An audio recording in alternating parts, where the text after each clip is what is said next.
Internet folk, and hello to the Tiddlerhood.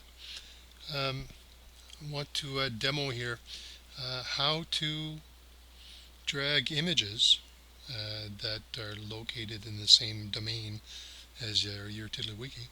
How to drag images so that way it's not the actual images don't get imported into the TiddlyWiki, but rather the import process uh, creates a tiddler that has a canonical link or a canonical URI to the image wherever it happens to be located, so you're not bringing all these images into your TiddlyWiki proper. Instead, they're all links to files that exist outside your TiddlyWiki. Uh, so let me show you what I've done here. I've got a droppable zone, and there's not a heck of a whole lot to it. How's about we maximize the screen for a second?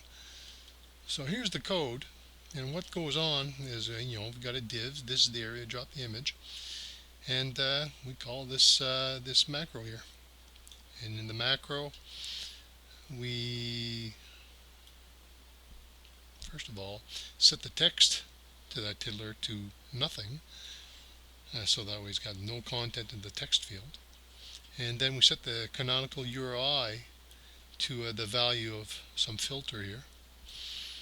And then we set the type of that tiddler. Yeah, we set the type of that tiddler to, I just typed this code and I'm having a hard time spelling out what it's doing. What we're doing here is we're setting the type of the tiddler to image.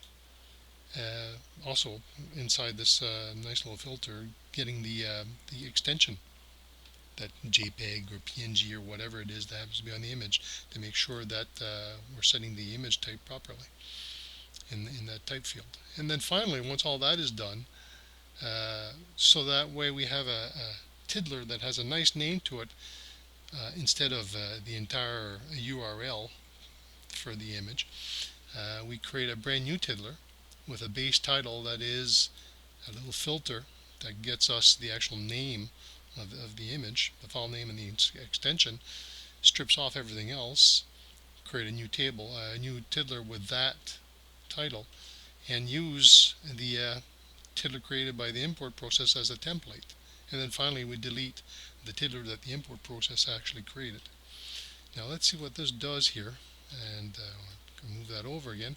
So the whole idea is we grab some image and we bring it into the drop zone, and we let the whole process take over. Now what we could do at the end of the process, I suppose, is open the image, but here it is. And if we take a look, it's got a canonical URI right here.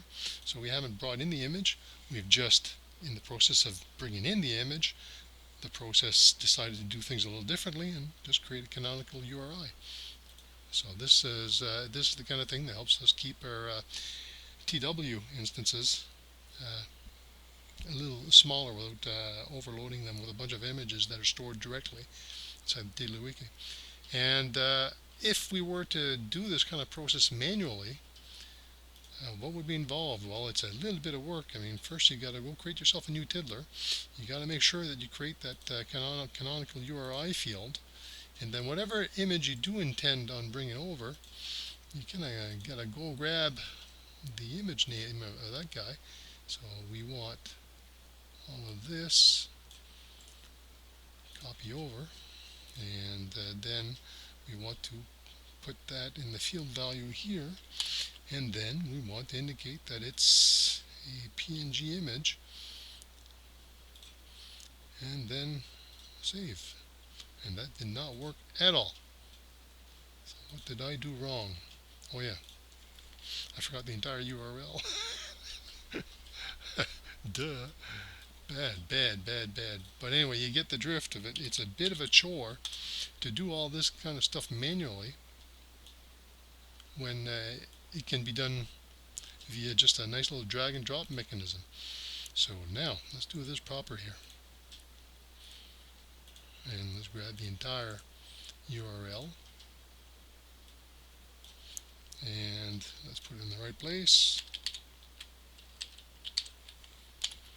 There. and save. There, that works. That's a little bit better. But you see what's involved with the manual process of creating these canonical URI links. You got to do some copy and pasting and all that stuff. And it's just so much handier to just grab an image, grab a link to an image, such as this one right here, and just drop it in. And there it is. Let's just do a last sanity check just for the heck of it. Let's bring this blue guy over, and there it is. Anyway, I'll post some code down below the video so you can reuse it the way you like. Cheers.